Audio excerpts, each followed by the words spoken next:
Hey, welcome to A Free Solution. I'm Kevin Wilson, your host for today, joined by Tim, the Freedom Variant O'Connor. What's up, Tim? What's Let's up, switch buddy? these Yeah, screens. we We're, were we're backwards there. backwards. Well, I don't Yeah, I know what's can't going handle on that. there. That wasn't right. But folks, so we are once again doing the radio show pre-record tonight. So we're going to be live here on all of our platforms right now, but we'll start the radio version of the show in a few minutes.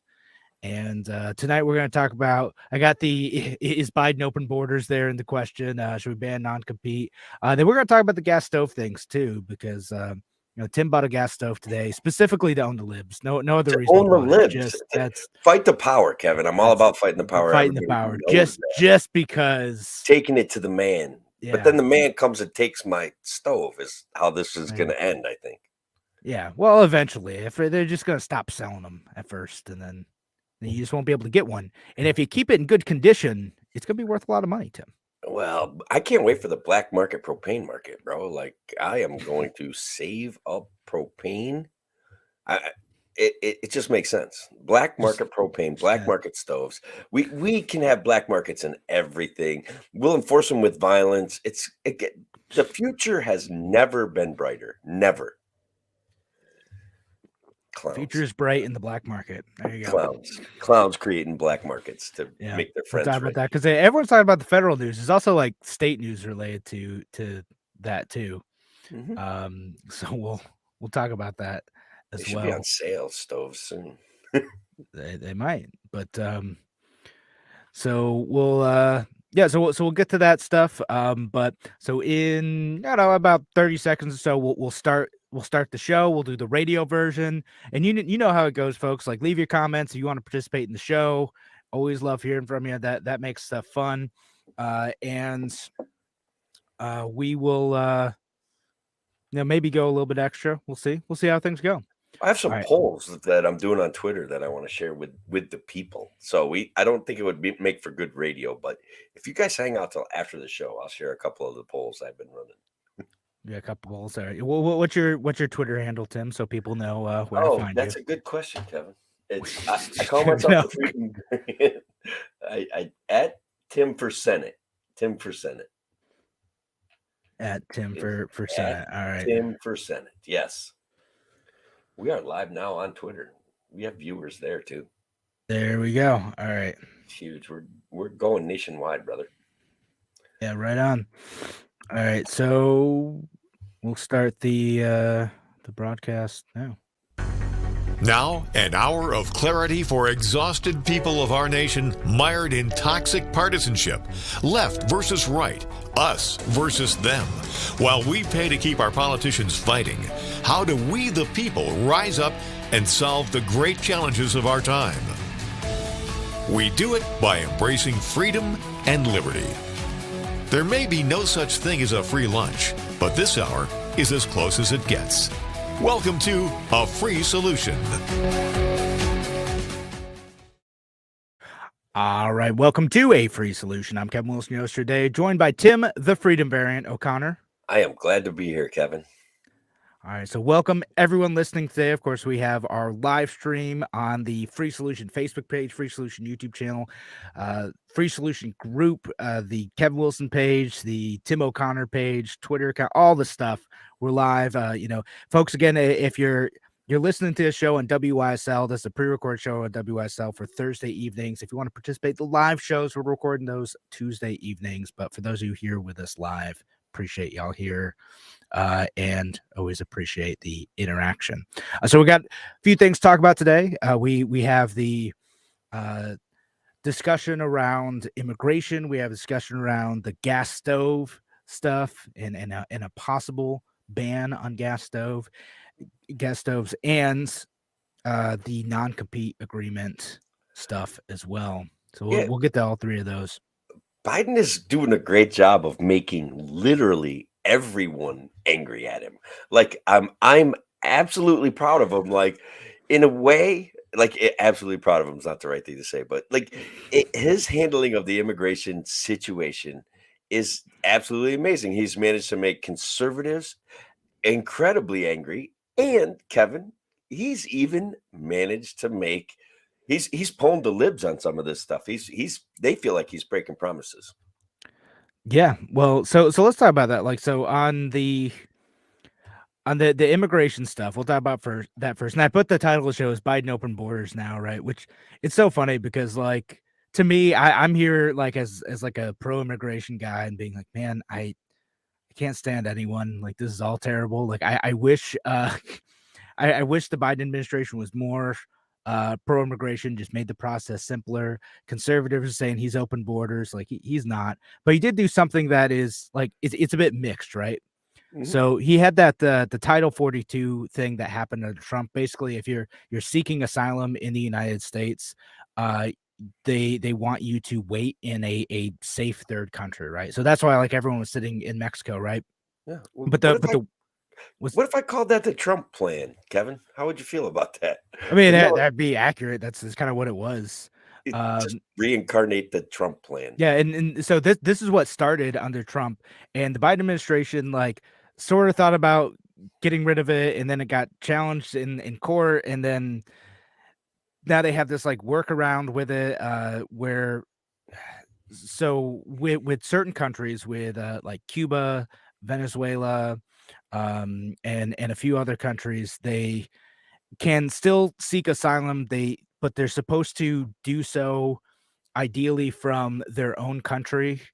The problem with doing that in a place like Venezuela is it's not really safe to do so, right? Like you're in a communist government who doesn't like the United States. They don't want people leaving, and you're supposed to do that and still stay in a third, uh, a third place, another country like Mexico. But Mexico is limiting the number of people who can stay there. There's supposed to be a few other countries that are partnering with this in South and Central America, and listen, the whole thing is supposed to be you're not supposed to come here first, right? Again, but the problem is some people are on their way, and sometimes it's not safe. And if you're like actually fleeing for your life, what else? What other recourse do you have? And if you go to Mexico and you don't have the resources there to take care of yourself, what are you gonna do? Do you just take the risk and just walk over and hope you don't get caught in the U.S. or something else? Yeah. Because that's part of what created the big crisis on the borders. That this bunch of people are just like, screw it, I'm gonna risk it because like it's better than the situation that I'm in. There is, guys, there is a humanitarian crisis. It's in Venezuela, right? There's a humanitarian crisis in Nicaragua. Some of it's like the war on drugs has caused a lot of hardship south of our Mexican border. People have a legitimate legal right to claim or seek asylum in the United States. Now, we are seeing I'm going to put it out there, Kevin. We're seeing this massive explosion of interactions at the border. People getting returned to where they're coming from, getting caught crossing the border illegally, trying to enter unannounced, trying to enter and then claim asylum. There is a certain pragmatic sense that I get that saying, "Hey, you've got to find a way to legitimately seek asylum before you head in our direction." Now, let's talk about But the well, the goofy irrationality of part is it. like, but before this, which makes things slightly better for some people who are in a situation where you can do that, is like there really wasn't any other way to seek asylum other than coming into the United States and asking for asylum. So that incentivizes people to just cross illegally because if they ask forgiveness instead of permission, they're better off, Well, right? now all they need is like an iPhone 10 or better. I mean, the app, they can download the app from the App Store and the piece of cake, bro. That's all. They Yeah. did a little self-service out in the middle of a war-torn or impoverished socialist dictatorship. That's all they need, Kevin. I don't understand why you have a problem with that. Get a cell phone, get some crypto. A couple You can make stuff bitcoins, work. they're on Yeah, their right. way. They're on their way. But no, it's I know it like countries though like Haiti, right? Like Haiti's a mess right now. It's not a good place. You don't want to hang out there if you don't have to. No, Um, thanks to Bill Clinton saving it. Look, these things are horrible. These countries are a mess.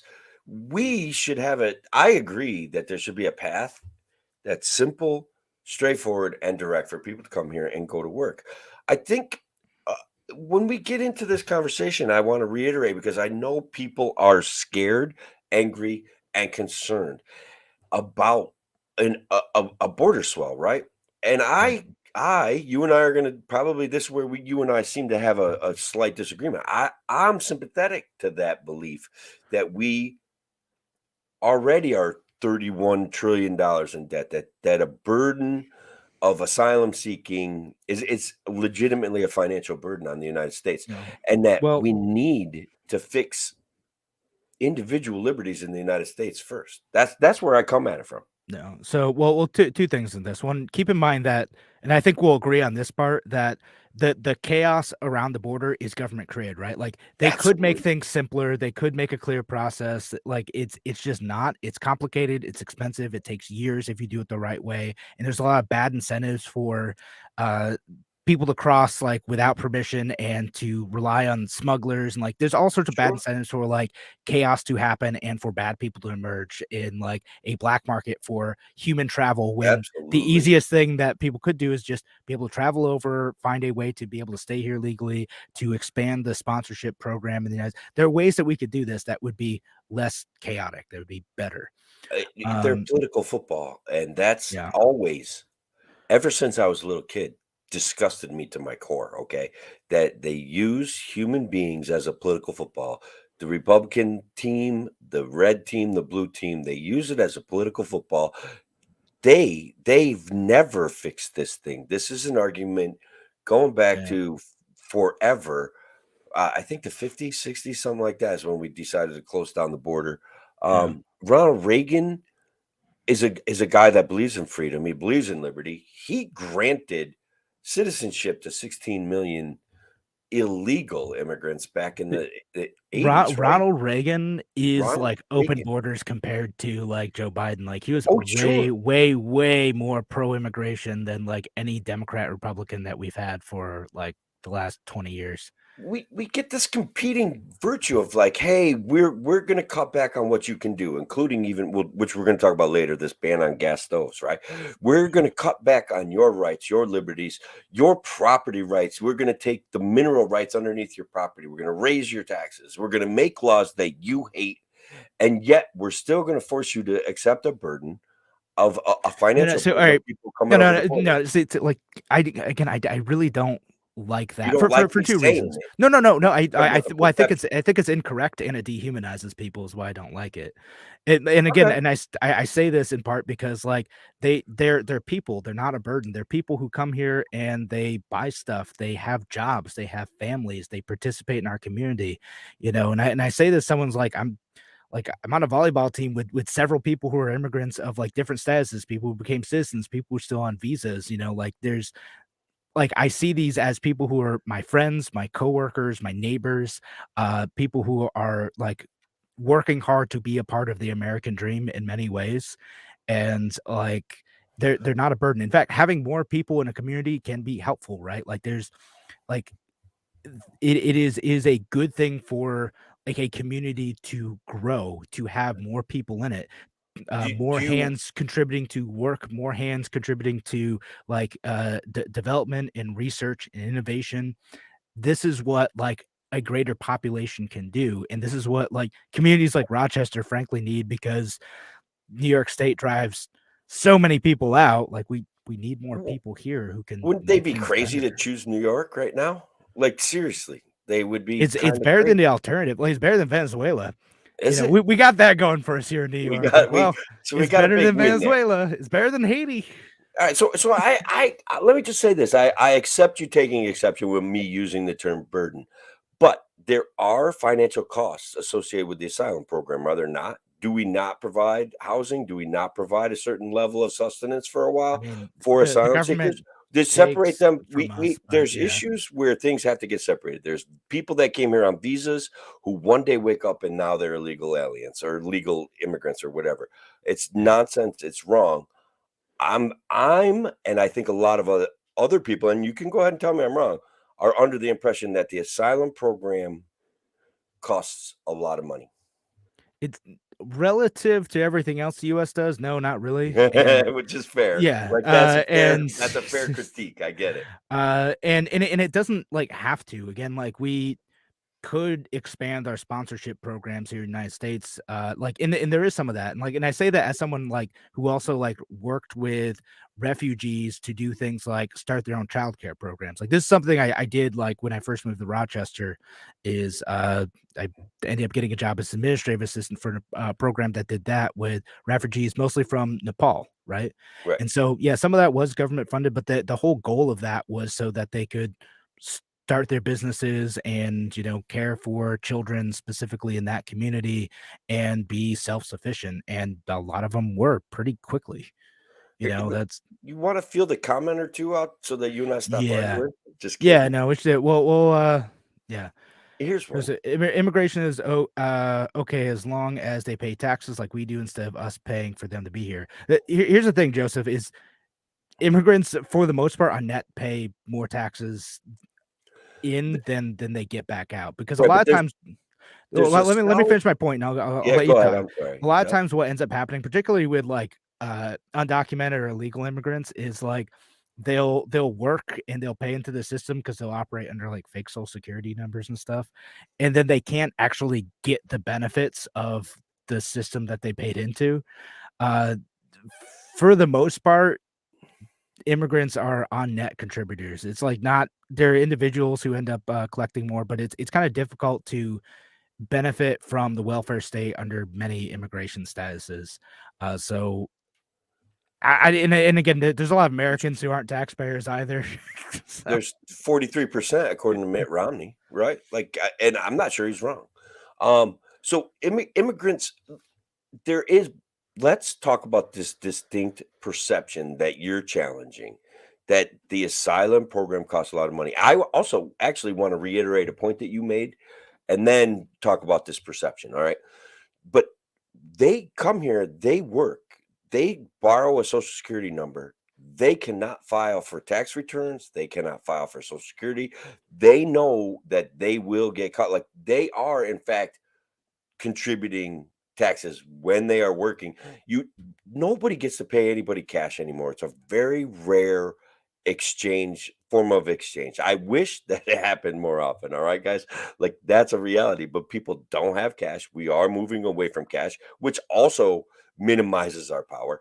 But what Kevin said is actually very real. I've talked to real people out there doing real jobs who have been working for 20 years and never got a tax return. Guys, like they're here. They're doing jobs, man. Like that's a reality. And Kevin's right too.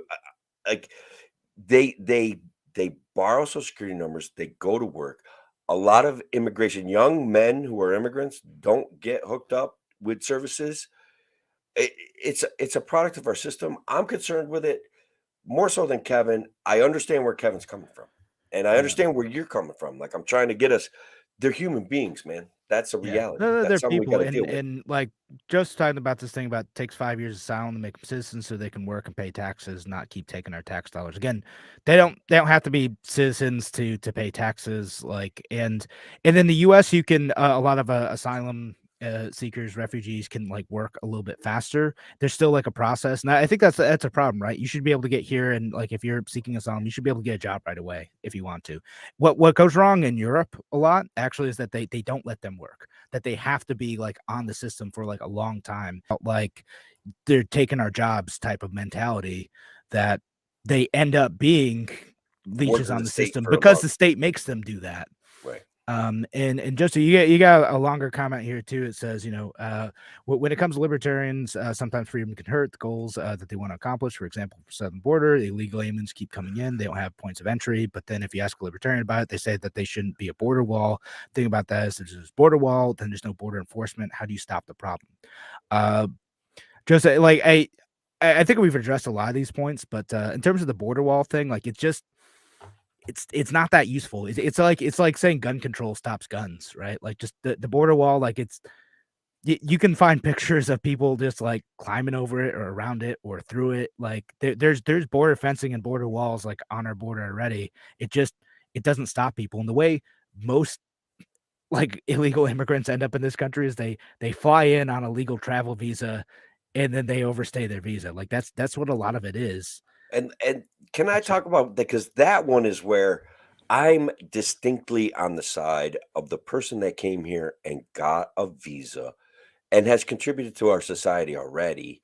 And then all of a sudden, one day wakes up, their visa's expired. They built a life here for their 5-year visa or their 2-year visa or their 7-year visa. Okay. Like and, and there's a distinct industry that has built up around that exact problem, and it continues to incentivize not a fix to the visa problem, but an ongoing legal situation where people have to funnel money to lawyers to Yeah. try to get to stay here and take care of their family. That kind of stuff is nonsense, and we've got to fix it. Yeah. Got to And fix it. Got to no, fix the visa 100%. program's nonsense. Yeah, and people also think like, oh, this is like just a Central American thing. Like it's not. It's like Canadians too, Europeans. Like it's everyone from around the world. Like it's a nightmare for people to be able to get here and stay here like legally. Even if they have a job, an apartment, like they have an established life, it And to be still can be a married, they have nightmare. kids, and then all of a sudden their visa's expired, and somebody decides to crack down on that person for whatever reason because he didn't pay his lawyer enough money to keep him going back to court as literally the reason. Okay. Like I knew a guy came here on a student visa, started working in a diner. He's paying his taxes, he's paying his loans, he's still trying to take some classes, but school wasn't for him. He's an entrepreneur, right? So he's doing a great job in our society. He's not taking a job anybody wants. $15,000 he gives a lawyer. The lawyer doesn't even show up for the trial date, right? Then the lawyer's like, well, your $15,000 didn't cover all the work I had to do. You got to give me another 10 and I'll show up next time. Yeah, This what a kid, shakedown. a 27-year-old kid on the hook for $27,000 and still is unsure of his status to stay in this country. Now he managed to stay and then he got himself in trouble when he was like, but whatever. I blame COVID for that. Yeah. I know some ridiculous stuff. And then John says sponsorships are again being proposed. I don't see a problem with that. Yeah, again, that's something like if the Biden administration ends up like doing some of that, I think they are planning on doing some of that. The expansion of It's sponsorship included programs. in his when I was reading his breakdown of what he Yeah, was offering and he's going to expand sponsorship. You've got to find a sponsor too. In the where you are, you have to find a sponsor with an right. iPhone or cellular service. You have to Yeah, he's not right. pro immigration. He's just lip servicing There's everything. there's a little bit of virtue signaling going on, and Sure. if he just virtue signals well enough, the Democrats would go, "Oh, see, he's better than Trump." No, Yeah. like barely. Come on. And before we change subject, immigration is a Well, tool. we gotta head to break. We Okay. were supposed to take 2 breaks last time and did not, so Oh, that's okay. my bad. But we're gonna head to break. Thanks again for joining us here on A Free Solution on WYSL and streaming online. We're gonna be back in just a few minutes. Talk to you soon. Oh, yeah. All right. I'm sorry. I was supposed to put in 2 breaks last time, folks, and I only put in 1. We're having a good conversation, me, Tim, and Andrew. Yeah. So, Joe, thanks for your comments. Because I do think that libertarians got to do a better job of communicating that I I understand what Joe's saying. I understand that the perception is this and that the media and the teams are manipulating us, man. They do it all the time. And I get it. I want that to stop. And I get the issue of our property rights are eroding every day through government malfeasance and incompetence. And so there's stories like Armenia basically was like overrun with immigrants where they were just moving in, taking over houses. People got lost all their property. Then all of a sudden they had to be like flee a war torn country when they had established lives. People are afraid of that. And our government doesn't do a great job of making us feel comfortable there. Does that make I sense? don't know, but Okay, well, okay, I so believe that's a fear people have. I don't know okay, that that's and that it's happened in history and that our property rights are eroding. Do you agree with that premise? I don't think that it's fair to scapegoat immigrants for that. I didn't say I was scapegoating immigrants. I'm Then what did they connecting have a to do with dot each other? that people are afraid that their property rights are eroding, that their rights to What does own that have to do with property are eroding, immigrants? that property crimes are no longer crimes. People should be concerned with that. They Yeah, think sure. What does that have to do with immigrants? that when our government isn't protecting our rights, how can we be rest assured that they're going to protect our rights with more people coming to the country when there is a limited amount of resources. I'm not sure why we're not connecting on this, communicating on this. Like, yeah, government's not protecting our property rights. Sure, no, I'm with you. Like, And why that are we would blaming the contribute immigrants for to that? a fear of losing your property that would be enhanced by people being brought here by the government. How are immigrants going to take our property? Along with the government is going to take our property. That immigration, Give it to immigrants? unchecked immigration, is going to contribute to that. I No, don't so see you're why not that- building the connection. You're just like assuming that there's a logic between those two statements and not building a case. It's a fear-based statement and it's a recognition. I don't know that has to be logic. I think that when we communicate with people, we have to understand what their fears are, and I think that that's important. Well, and I think it's important that it is a fear-based statement, not one based in logic, and like that needs to be refuted if there isn't a connection between an immigrant wanting to come here and like have a better life and the government like not protecting our property rights. Those are separate things. Like, I don't see how I don't. If we don't have a government that we can trust, you haven't proven to me that they're connected. Other than if like we don't they have a could be. government that we can trust to protect our rights and things that we've invested in, how can we expect them to protect us if people want to steal that from us? I don't understand. Why are immigrants going to steal it from us? Whomever, either the government or other people, Kevin. I'm not So sure. what's it have to do with immigrants? It has to do with everybody. I don't understand why you're not getting. I don't understand. Like we're saying. not in sync of this because like you're just like, yep, government's gonna take our property, so we need to understand why people are afraid of immigrants. Like those are like just like a I'm non saying it's sequitur to connected. me. That the fear of the government is connected to the problems with immigration, like the fear of immigration and the misinterpretation of immigration. I'm not sure why you're having the reaction we're getting here. I'm not sure. I don't understand it at all. They're not related to me, right? Like so that's my perception. That's fine. And that's a fair statement. I get that. Is that That's government taking away our communication. property rights has nothing to do with like immigrants coming here and wanting to like work and raise a family. Like those are two totally separate issues, like and not at all connected to me. And if you're trying to connect government taking our property I'm rights to not trying to immigrants connect it. somehow, I'm trying to express a then- way of communicating with people that have a problem with immigration that may or may not be rational. we can agree on the may not be rational part. Oh, okay. Wow. Sorry, dude, I don't see it. I get that you don't see it. You've made that abundantly clear. Like, I don't know. Like so I'm not going to connect the dots. But anyway, so folks, in a minute we're gonna move on to the next segment. We're gonna go back to the radio show portion of this, so you guys get some bonus content of me and Tim, like Tim and Kevin arguing. yeah, repeating the same things to each other, like and be like, "Why don't you understand it?" what part don't you understand? Yeah.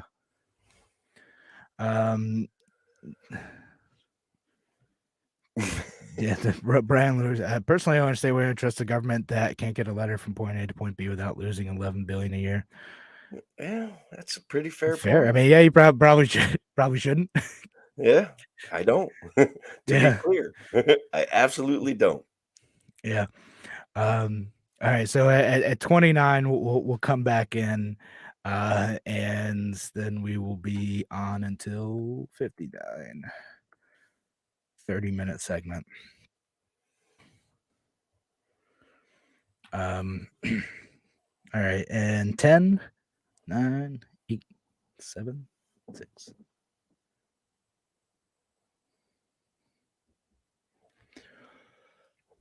Welcome back to A Free Solution. I'm Kevin Wilson for today. Thanks again for joining us here on A Free Solution. Got Tim, the Freedom Variant O'Connor, with us. I am here, Kevin. Yep. And so we're talking about the Biden immigration stuff and the possible expansion of sponsorships and the stuff with the where like Haitians and Cubans and Venezuelans all them are gonna have to like wait from now on and so we talked about all that stuff. We're gonna move on to a different topic, and I know like a few other folks are in there, like Steve Becker. I acknowledge your comment. So Tim and I don't end up in a spiral of arguing about immigration for another 10 minutes. I'm ready, Kevin. I'm going to keep going. There's a perception that illegal immigrants go to the head of the line. I'll just acknowledge that I agree that that is a perception without There you go. That's all I acknowledging was that asking for. the validity of that. I agree that that's a perception. 10-4. See that? Listen, Tim, if someone's wrong on the internet, I gotta tell them. Like I can't. I You- wasn't you're- wrong, Kevin. No, I you, was you ever talking you ever about see perceptions. that? No, their perception is wrong. I gotta correct it. It's Okay, you ever see that meme of the guy from Parks and Rec who's like, "Oh, well, no, I don't need that. Actually, no, it's gonna bother me if I don't." You know? Yes, I have. Yeah, I've lived that meme. Ben Wyatt one. Yeah. But anyway, we're gonna talk about stuff where I think we're a little bit more on the same page on, which is we want to talk about the gas stove thing first. Oh my God. Yeah. Yeah. I- All right. Talk about why you bought a gas stove that owned libs. Okay, so I bought a gas stove because I need a gas stove. And I know like burning fossil fuels is on the chopping block in New York State, but I need a stove, right? So I buy a stove yesterday, and then all over social media and in the news, Biden is talking about banning my stove just like that. It's like they're like you asked me if I bought a stove to own the libs. I bought a stove because I needed a stove. If I get to own some libs in the process, fine. But what's really going to This is a happen is the bonus. libs are going to come, take my stove, and be like, "Here, cook with this heater, like this electric heater or something." It's bad, Kevin. Yeah, you can have a little like plug in like what do you call Hot plate. hot plate. There you go. You don't want you to That's burn what your you house down. You can have a hot plate. Yeah. Now, so just to give more context, if you're not familiar with what happened here, basically there's like a Biden administration official, the commissioner of the Federal Consumer Product Safety Commission, who they had like a report that was talking about like maybe that's something they could consider banning in the future, right? So it wasn't like they're going to go and imminently ban this. It was like one of those things that kind of got out and floated, but now it's probably not going to go anywhere, hopefully, because people are mad about it, but we'll see. People are outraged. But we're on a collision course with ending fossil fuel consumption in New York State. We've set Yeah. out goals and guidelines by a time frame which it's going to be done. I was going to mention that, like in Governor Hochul's State of the State, one of the bullet points was to prohibit the sale of any new fossil fuel heating equipment by 2035. And there's a bunch of stuff related to this, which included in that could eventually be like the gas stove type of thing too. It's someone that but my city council person had at one point in time also floated banning the sale of gas stoves within Rochester, which is kind of extra useless because like I could go down to Henrietta and buy one. Like it doesn't, and like they would also ban like new like gas hookups in the city as well, which wouldn't necessarily affect me. I already have a gas hookup, and there's many new properties being built, but eventually like that could lead to like we're just gonna stop servicing these lines, and if you have a gas stove, like you're out of luck. Or a gas furnace, which I also have a gas furnace because I got the gas furnace, I got the gas stove, and I got the gas dryer because like You have a natural gas gas was dryer? cheap. Yeah, La-di-da, natural gas was super rich cheap man. when I got it. Like less so now. Like it's, La-di-da. Holy cow. It's just amazing. Like I don't see why we need the government to force us to make any of these decisions. I don't know why the government gets involved. We already have a ban on like in our area of set or in New York State, as I understand it, of selling outdoor wood burning boilers. And there is just places where they're perfect and there are people who they're perfect for. And this doesn't make any sense. Like they're is not there a ban necessarily on for wood boilers? everybody. What's that? There's a ban on wood boilers? There's a ban on selling wood boilers in New York State. Oh, As weird. far as I understand it, I had no idea. every distributor has pulled out of New York State and did so about 6 years ago was the last time, as far as I know, that there was a wood boiler distributor in New York State. You can still get them. You can still get parts for the one you have, right? But you like towns and cities and villages can regulate those things if they want to, even though zoning is a problem. But look, there's just places where they work and people who they work for. And wood is, even though it's an inefficient deliverer of heat, it is an efficient way to tend to your land. And so there's a trade-off there that is a net positive for people.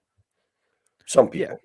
Yeah, well, like I'm kind of with you. Like if that makes sense for you, right? Like because you might not have gas line service in your house. Like my parents have had like oil based heat for a while, which they thought was kind of annoying at times and expensive at other times. And some people I could get why they might not want to do that either. Yeah, well, Um, it's smelly, that's for yeah. sure. Like, So maybe you don't want to do that, and maybe you have a bunch of lumber and free time and the energy to go and gather it and use that in a wood burning furnace. Yeah, good for you. Good, go for it. why I know. wouldn't that be okay? Why wouldn't we consider put all options on the table and let people live their best lives? Because we're run by a virtuous nanny state government that just thrives Yeah. on signaling their virtue. I mean, I'm just putting it out there. It's Oh, a theory. that could be part of it. Now, so I'll give their like some of their reasons. Like the obvious one is like, well, we need to move away from fossil fuels, right? Like, so okay, it's a climate change thing. We need to move that, even though like the contribution of natural gas is like low relative to a bunch of other stuff, right? But yeah, okay, so that's part of it. The other part is like like there's also like a kind of a equity based argument too, like, oh well, we have to stop indoor air pollution. Indoor air pollution affects like certain communities more than others, and I'm like, that's a more of a stretch to me. Especially since like if you have a gas stove specifically, like you can pretty easily like mitigate like the indoor air pollution aspect of it by just running a fan. That's all you got to do. Uh, Again, right? We get into this situation of I have cooked with electric, I've cooked with gas. I like to cook. I like to cook with gas. I feel like I have a much better touch, a much better feel, and my food comes out much better Right. than I it does. agree. Like I've had an electric stove for a while, man. Oh, I it's a love nightmare. having a gas stove. Like it just did being able to adjust the temperature. So that's why like when the ban idea came up in like Rochester, I'm like, no way. No way. No way. That's I ridiculous. I have want my tanks are right outside my house, Kevin. Like I even if there is a loss of electric, will still be able to heat my home by making my stove light. yeah, And so there's an issue of safety here out in the wilderness. I don't even have to rely on a natural gas hookup from the street. I have right. my tanks right outside my house. I like it like that. I don't know why everybody's got to have a problem with that. That's right. These Well, it's because you hate the centralizing earth. yeah, That makes centralizing sense. a power source and using it to rely on heat, which is what they're trying to force us to do with electric, seems to Yeah. me to be like a kind of a jeopardy Yeah. situation. So I'll say this, like the I've been kinda leaning towards getting an induction cooktop. Like, my stove, it's old, it's like 15 years old now, as I understand, and it's starting to leak a little bit of gas, so, okay, it's, probably time to replace that bad boy. And I was like, "Ah, maybe I'll get an induction cooktop." The Buffalo snowstorm made me, like, rethink that slightly, just because, like, there's so many people who lost power, and then, with proper ventilation, you can use the gas stove still. Even most of the lines still stayed connected. You could use the gas stove to warm your house. You heat big pots of water, Yeah. and that'll like hold some of the heat in your house. Now I have somehow in the 8 years I've lived in this house never lost power, Wow. but That's yeah, amazing. it's weird. I don't know what it is about like the lines going specifically to my house. Like all my neighbors have been out of power, and like I'm like I'm good. The Come on in lines for are tea, man. fun. We've had issues here where like across the street it's connected to an entirely different grid and they go Yeah. down and we still have power. It's very strange sometimes the way they've run these electric transmission lines. Yeah.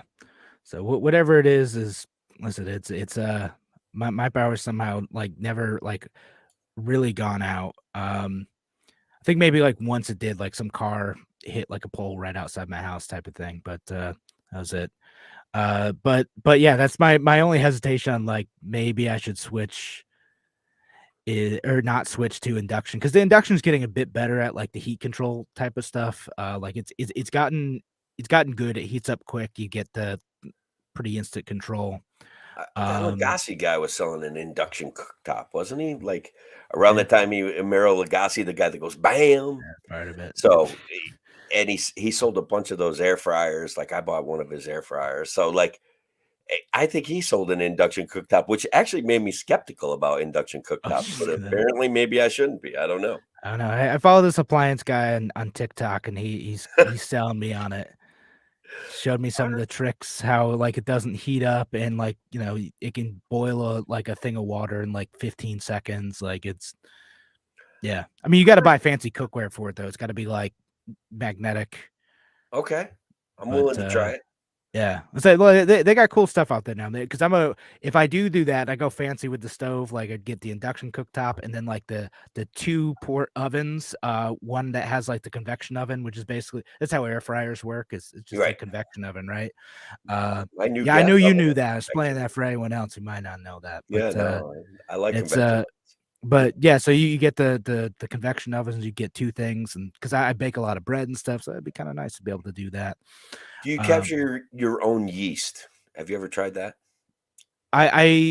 so I have a sourdough that I've had going since like the beginning of the pandemic. Actually, I Oh, wow. totally Yeah, did. that's when I started it too. Yeah. I totally did the sourdough bread trend, and I've kept it going. Like I finished off. I made some baguettes on Sunday, and still got the same sourdough culture going since then.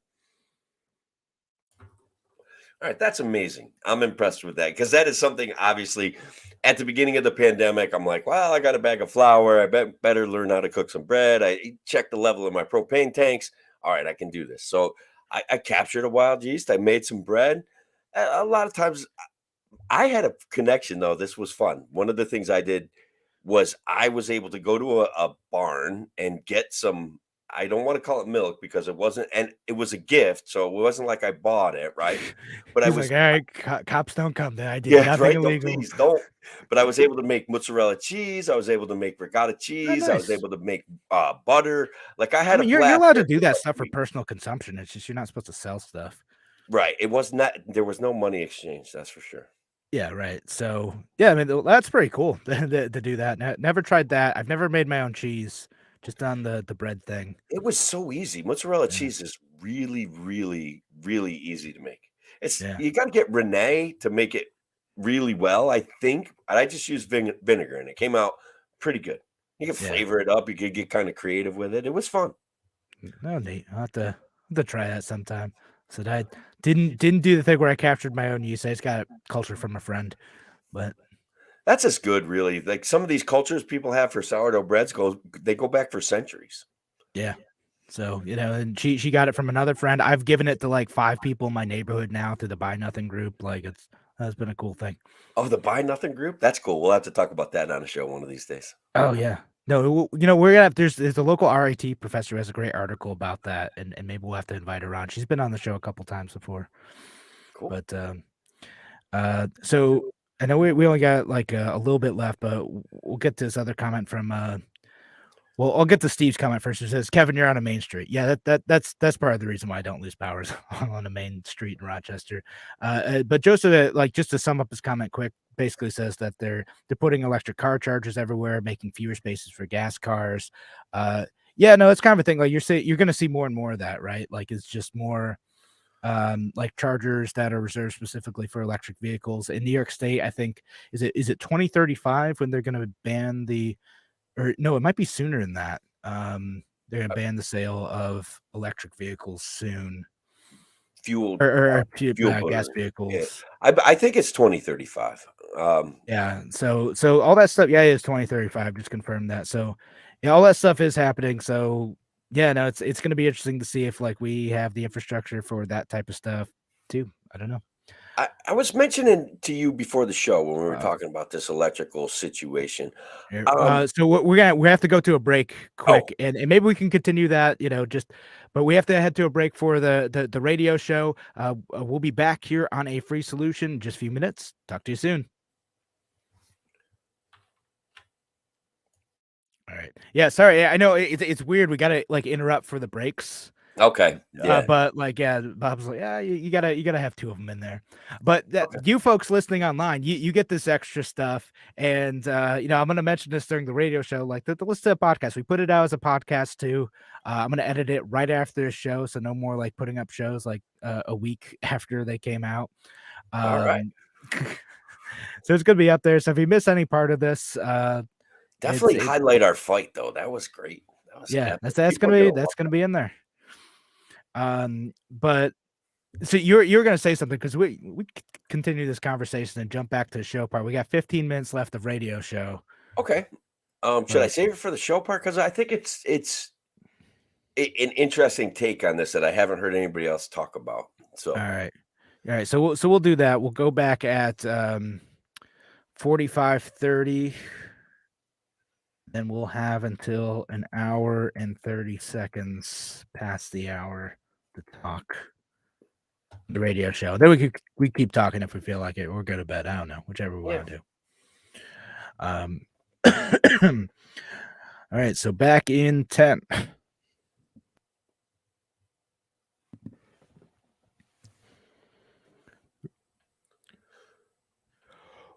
Welcome back to A Free Solution. I'm Kevin Wilson, your host today. Thanks again for joining us here on A Free Solution. We got Tim, the Freedom Variant O'Connor here as well. We're still here, Kevin. We're having a blast. And thanks everyone listening here on WYSL. Last segment here, but of course we do this stream online. And if you're not listening to that occasionally too, it's a good opportunity to jump in, leave your comments, participate in the show, see what we talk about during breaks, that type of stuff. And sometimes we go a little bit longer. So make sure you're either listening on to the online stream if you want to participate, or subscribing to our podcast. Look for A Free Solution anywhere you find podcasts. We're on Spotify, we're on iTunes, we're on all the or whatever it is, Apple Music now. All those places you can find us. So Tim, you were going to say something before the break, and I cut you off. As probably everybody knows, I have a particular interest in electricity, being as I am involved in the solar panel installation industry right now. And so one of the things that I got thinking about today is that everything single pole electric is very wasteful. Single phase electric is very wasteful, and everybody's house is wired for single phase electric. Now, a simple change in that could change the dynamic of electric uses if everybody was able to tap into three-phase electric. And I think that by and large, it might be a very simple change that would actually expand our existing electric that's available, make it cheaper, and make all of our electronic devices run more efficiently. There's a problem with it, though, of course, because a lot of your stuff that you have right now in your house is designed to run off a single phase electric. If we were to change that, that would change the dynamic of everybody's worried about the electric grid not being able to power what we want to do. If we were to change that dynamic there, we actually would be a lot closer to meeting our goals, though everybody would have to take a big hit on all their electronic equipment. Right. Not even all of it. A lot of it runs on close enough voltage that it may not last as long, but it would still work. It explained it, like, because I only sort of know the difference, and I'm betting a lot of people listening don't know the difference between single phase power and three-phase power, and what happened to two-phase power too. Like, there's no. Okay, so we're gonna get to where I'm not necessarily an expert, right? But I know that when we wire electric motors, big, huge electric motors run off of three-phase electric. Your lighting and shopping centers and stuff like that run off of three-phase electric, because it's incredibly much more efficient. Basically, you have three poles of electricity coming in, and every basically generator has the ability to generate three-phase power. So when you're driving down the road and you look at the top of the poles and you see three lines, you're basically in an industrial area. You're going to be seeing these drop off to major buildings, because that, some of you guys know, like, the principle of a dryer, an electric dryer runs off of a double pole electric, and what happens is that it exchanges electric back and forth across the pole to generate heat, because that's an efficient way to do it. When you add a third leg to that, the efficiency actually goes up, I think, in a multiple of 2 or 3, something like that. So if you had a three-phase dryer, it would use something like a quarter of the electric that a single phase dryer uses. So if we think about it, we put it into perspective, like, all of our major electrical applications in industry are run off of three-phase motors. If we were to expand the availability of three-phase electric, that might solve a lot of these problems. So that's my best explanation. I am not an electrical engineer, but I'm going to do some more research on this. Oh, sure. All right. Yeah. Well, there it is. So maybe we'll talk about it on another show. But yeah, that's that's an interesting thought. I hadn't really thought about that. Because yeah, I've only heard about people using it for like industrial use, and people like try to hook up 3-phase power to their house or set up a way to convert that if they're running like a workshop out of their house type of Right, thing. they add a generator, right? And they bring in Yeah. a delta leg that or a Y leg that changes all the time, and they have to have a voltage regulator on it. But Mhm. then they do get three-phase power, and they can run some, like, 50 horsepower electric motors can, like, th honestly, the power of an electric motor is instantaneous. That's what people say about the Tesla vehicles is that the acceleration is, like, neck popping, you know? Yeah. I love that. 220, 225, whatever it It's takes. yeah, 220, 221, whatever it takes when, that's, what's his name there? Batman, Mm, Michael Keaton, and, building an addition on his house. right. Yeah. All right. So anyway, we Oh, yeah, sorry. yeah, yeah, no, but yeah, we're gonna we'll switch to the non-compete stuff, I suppose, right? Can I just say that Kevin McCarthy has struck a blow for freedom, Kevin? Has he? Well, Kevin has done something good. And good job, he Kevin. he is promising to defund the IRS. Uh, Not only that, and some of my conservative friends are gonna love this, guys. He is kicking Eric Swalwell and Adam Schiff and Ilhan Omar off of all of their committee positions. That's what he says. meh. Yeah, I mean, like, all right, like the Meh. committee thing, like, whatever. Like, I don't know. He's also putting up a bunch of clowns on too, so you know, Oh, absolutely, bro. different, like different circus, but it's still It's clowns. the blue boot or the red boot, brother. It doesn't matter which Yeah. color. Still walking on your face. Yeah, in terms of the IRS thing, like, yeah, you know, like I agree with the bill to do that, but like Sure. it's not gonna go anywhere. So it's like it's hard for me to get excited about it because I'm like, it's not getting through the Senate, it's not getting through Biden's office. Like, okay, like But yeah, if it cool. did, Good job, guys. it's good advertising for Team Red, Kevin. You know, they could do this stuff when they're actually in power. They had majorities when Trump was in office and they expanded government. You would Like they ask, just why didn't they? That's what you would ask. One could ask that. why But didn't they do that stuff? Yeah, that's it's always my question. Like so they talk a pretty good game when they can't actually like carry through the things that they're virtue signaling.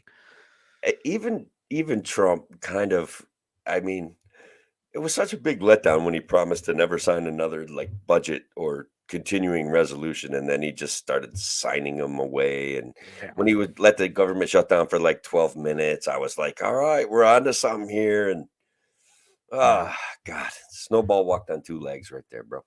Yeah. So like since we're at that, we'll talk about like some of the House stuff, right? Like yeah, McCarthy won. The Freedom Caucus, held out for a little while. They got some good concessions. Unfortunately, Justin Amash is not the Speaker of the House. I thought that was going to happen too. Yeah, pretty bummed by that.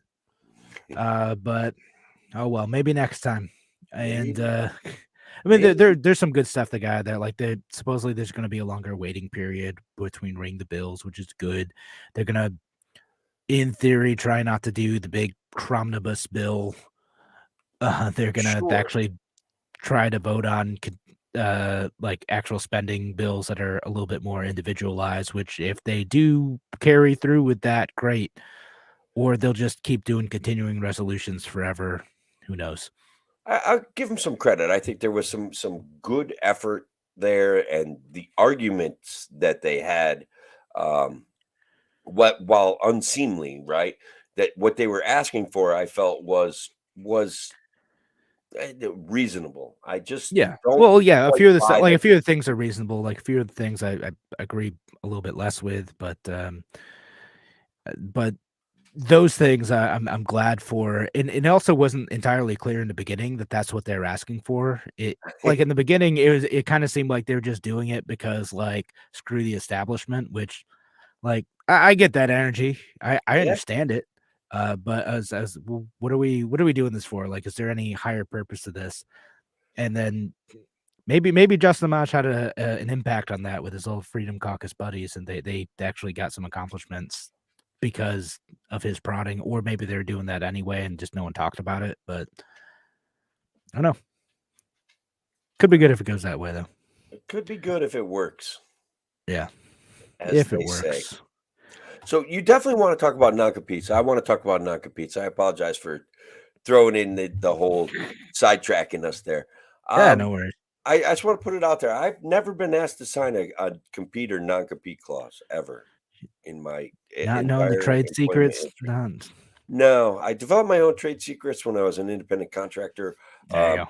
The company that I'm working for now has not asked me to sign a non-compete. Though, if they were to ask me to sign a non-compete, I would say, what are we going to do about my severance package or my subsequent compensation for not competing with you? Yeah. No, that's the question to ask, right? Like, is it worth it? Now, if the Biden administration has their way, the FTC has their way, you will not be able to do that. You will not be able to seek extra compensation for non-compete agreements because they're thinking about banning it. Just ban it. Just blanket ban. Can't do non-competes anymore. Black market non-competes. And so like the argument for that is basically that non-competes make it difficult, especially for workers who have like less power in negotiations, to be able to go out and find other work, right? Like that prevents them from being able to find other jobs in similar industries or going out and like finding clients if it's client-based work. That non-competes interfere with that, which I sort of get, right? Like, because I have been asked to sign non-competes before, and I resisted them because I was like, nope, these are dumb. I'm not going to do that. You know, I've worked in marketing agencies, and I've had contracts where I've worked with agencies too as like an independent like digital marketing consultant, and some of them have been ridiculous. Some of them have been like, yeah, you can't you can't go and get any business from anyone that we've even solicited ever, even if you don't know about it. Like, that's how it's written. Like, not just like clients you've worked on or like clients we currently have. It's you can't go after any client we've even talked to ever, even if you don't know about it, or we can like sue you for it. And I'm like, nope. Nope, not going to sign that. That's a bad deal. You are not paying me anywhere near enough for that. Right. And so, yeah, you know, but like as an employee, you can and should do that. But like there's some ridiculous ones out there, right? Like what some like fast food restaurants will try to do that, where like you have to vow to protect the trade secrets and not work for any competing fast food company for a period of years. That stuff's ridiculous. And by the way, in New York State, usually not enforceable anyway. Like it's only like pretty limited situations where it could actually be enforced. Like the situations I'm in where like I'm working directly with a client. If I go immediately afterwards and pitch that client business and get it and take away business from the agency I had contracted with, they actually have some damages there, right? Like that's what a non-compete is supposed to be for. Or you're working with a vendor to replicate a process, or you take like actual proprietary information. That's what it's supposed to be for. It does get abused in some of these like wage worker situations. I think one of the companies I worked for was like, you gotta I think it was Annie Ann's. Yeah, I had to protect the secrets of like making the pretzels and stuff. Yeah.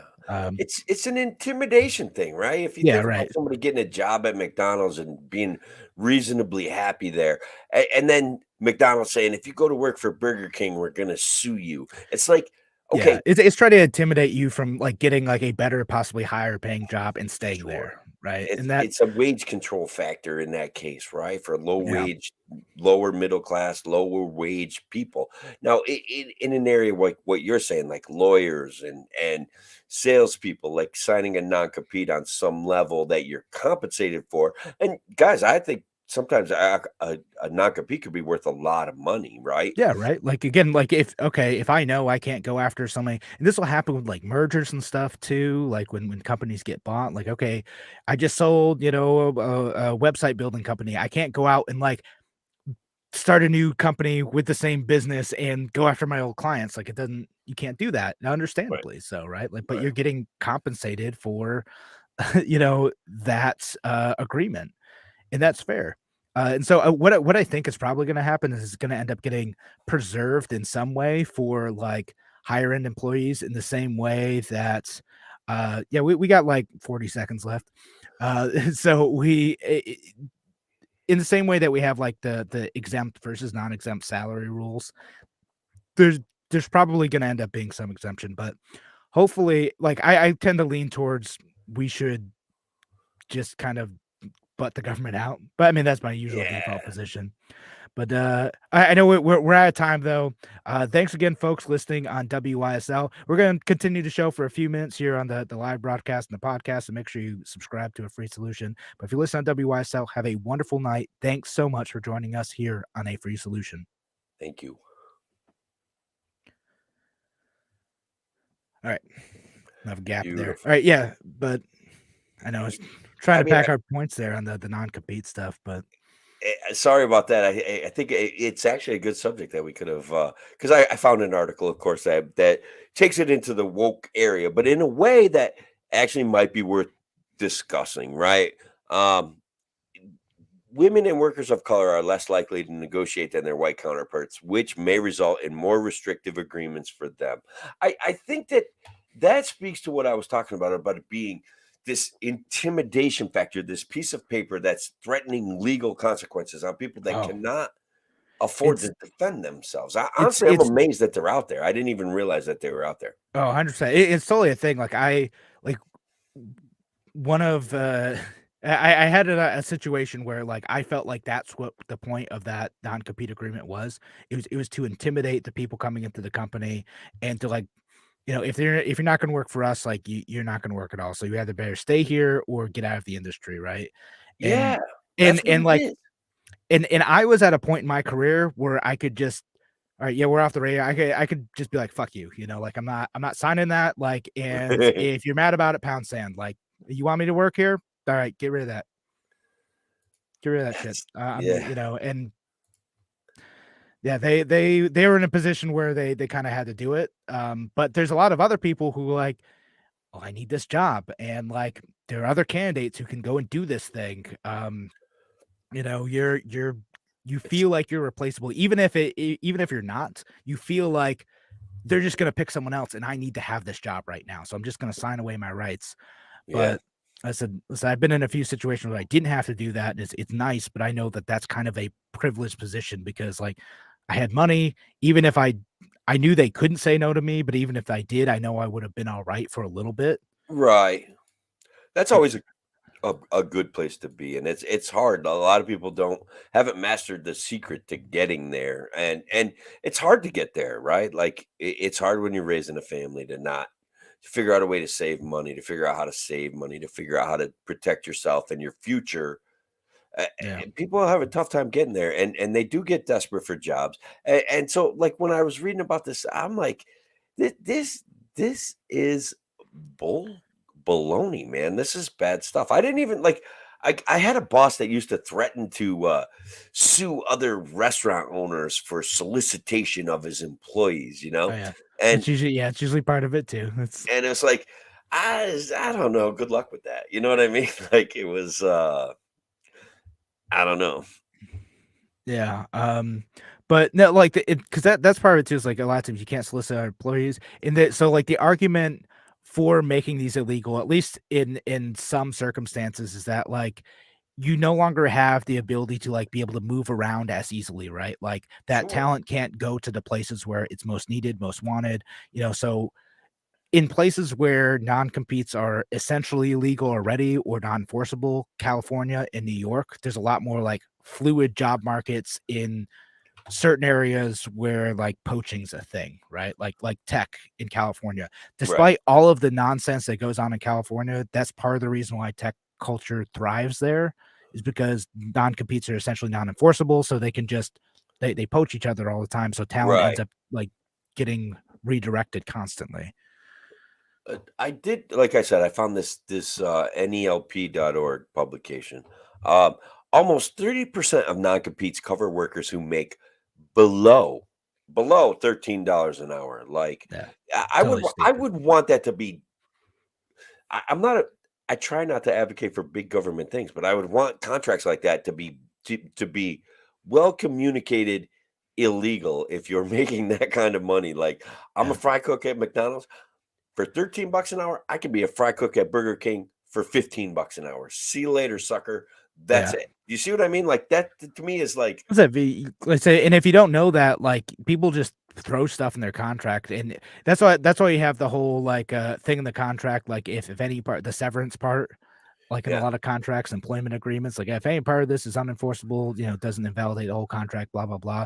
Like it's because a lot of them know that like the non-compete stuff isn't really enforceable, but they want to do it to intimidate you. So like if you're in that situation or you have like kids and like or relatives who are in that situation, friends, like tell them that, especially in New York, like it doesn't matter. Like don't let that intimidate you from getting another job in the same industry. Like it does and not making matter. more money, period. And yeah, exactly. Like just go get that better job for more money.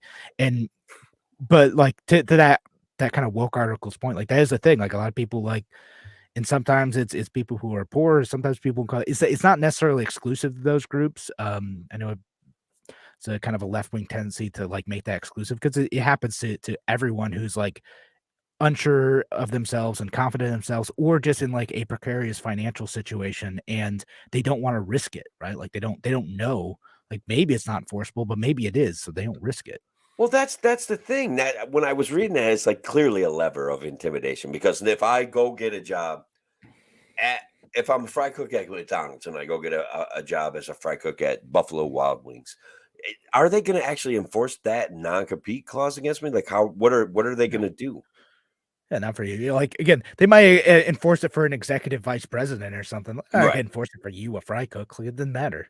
It's not And, worth the money to them. It's and certainly there are certain levels of employment where trade secrets are important. And there are certain industrial jobs where if you leave, you could take some information that could benefit your competitor, but yeah, you should be ready to negotiate that non-compete thing. And you should sit down and say, you're only going to pay me $14 an hour. That guy hires periodically and he pays $19 an hour. I'm not signing this non-compete unless you give me 18.50 an hour or 19.25 an hour or something like that. I think there could be rules about how it's communicated that yeah. might benefit people. Yeah, no, like, I listen this way. I generally don't want the government involved in this. I don't want a blanket ban, but Right. like I sort of get the argument for some of those workers. But also, like again, a blanket ban is bad because as you said, there are some industries, and like I said, I'm in one of them too, where like non competes like sort of make sense, and it becomes like riskier to work with like freelancers if they don't sign like certain non compete stuff, right? They're going to Because steal all your clients. They really yeah, are. I mean, that's the yeah, thing. you could. You're right. Like that's like Yeah. freelancers like myself. I could just go and do that, and then that's less incentive for you to go and work with those contractors. Then you have to hire new employees, or decide not to hire new employees, or not take the business at all. So like there's a way in which that protection of some intellectual property or like client integrity, things like that, where non-competes do make some sense and do help like keep businesses more secure. But those cases are probably more limited than what is used today. Correct. And look, oops, sorry. I didn't mean to put that right up there. I did promise everybody that I was going to share one of my most active polls on Twitter today. And I've been doing polls, guys, pretty regularly. So if you get a chance, follow me, check out the polls. I generally try to keep them funny. Like this one is totally not serious, but also like in light of the January 6th committee not even like withdrawing their subpoena and not really having any meaningful impact, was that just like a trick pony show? Like what was that?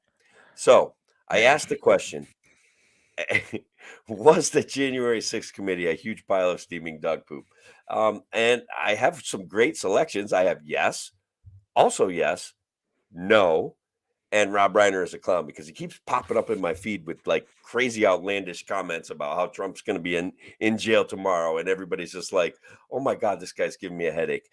So, anyways, as you can see, overwhelmingly Rob Reiner is close to winning, but it's yes, also yes. And I think that if Rob Reiner as a clown wasn't one of the choices, I think most of those people would have also voted yes. So we're at running and democracy for the win. 90 on the order of 97.9% to 2.1%. The January 6th committee was a huge pile of steaming dog poop. What do you think, Kevin? Democracy for the win, or I'm traveling in an echo chamber? With the January 6th stuff, I it's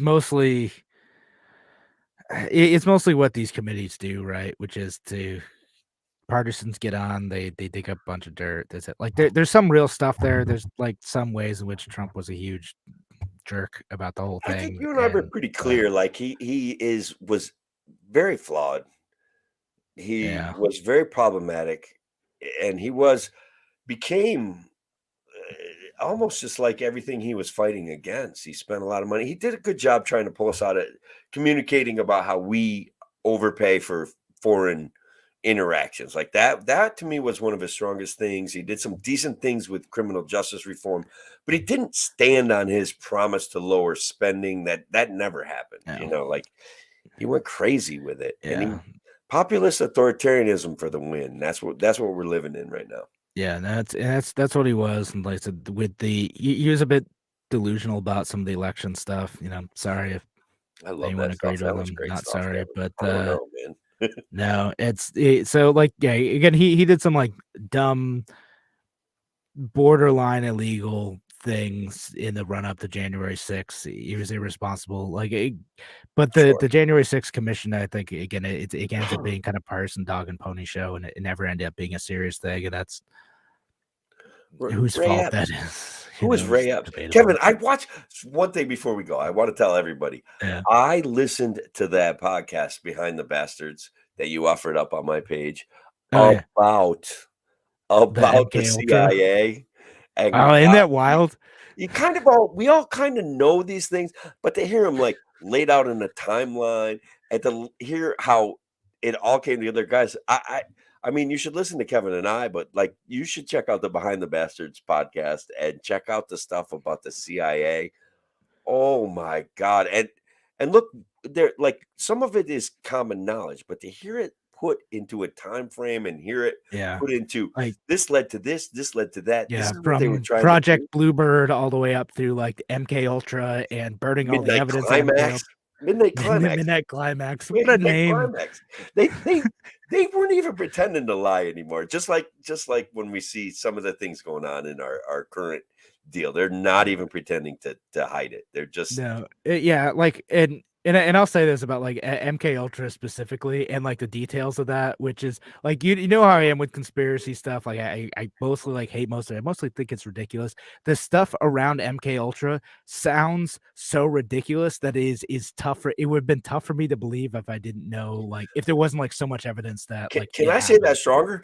It would have been impossible for you to believe if it wasn't spelled out, and it was hard for me to believe. And I love my conspiracies. I'm just it's too wild. It's like you gotta be kidding. I joked about it on your page. Like there's one point in time where like it's like a guy who's worked for the CIA, but he's a DEA agent and like a drug enforcement guy, and he's like giving LSD to Johns while like running a prostitution ring and watching how people react on drugs from a toilet in this in this prostitute. Like it's an absolutely wild story, and they're supposedly trying to make mind control drugs while doing this. That was the purpose of this. Except for it wasn't scientific at all. He wasn't keeping like any notes on it.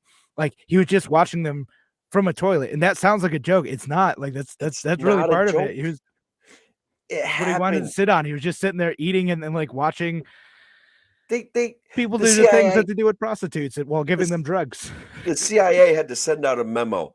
Please don't drink the punch at the Christmas party, because they were going around secretly drugging each other for fun to see. And purportedly there was some consent. Like people were like, yes, you can secretly drug me to see how LSD is going to affect me. And that's, I mean, listen, and that's like the funny stuff. There's a bunch of like absolutely horrifying stuff in there too, like just bodies and like ruining people's lives. Like there's just dark stuff that's part of this program. There is the deep patternization of Oh my human God, that beings. woman that they talked about, and Yeah, the CIA did it, man, and the black ops sites that I think still exist that they haven't closed that's down, the thing, and yeah. what they've done to people there, and what they d in the name of not science, Kevin, like, it's terrifying, man. Right, yeah, in order to develop mind control drugs, and yeah, so what they did to but They people did to around the brain world, the like disposable, what they call them, like prisoners and like American citizens on American soil, like Yeah, totally nuts. yeah. No, look that up if anyone's listening and wants to go down that. It's a long series. It's a 4-part series, but like it's good. He also It's has some good wicked. shows like the check out like the Stalin episode too. It's hilarious. This dude's like a left winger who like sort of hates libertarians, but like his comedy and his history is pretty on point. Okay, I'll do it. So Look, I got one more thing for us. I hit a meme that's kind of popping off. My kid fact checked this for me. Okay, the, the U.S. Army wants to create biodegradable bullets that plant flowers where they fall. This is, in fact, mostly true, Kevin. I don't mostly know, true. like The it's mostly true. Like the it's flower really, thing gets me, like, I sorta get the biodegradable bullets, like, okay, yeah, we're yeah. putting a bunch of lead out there, maybe we don't wanna do that, right? Like, That's we kind of know where that's we got bad. to.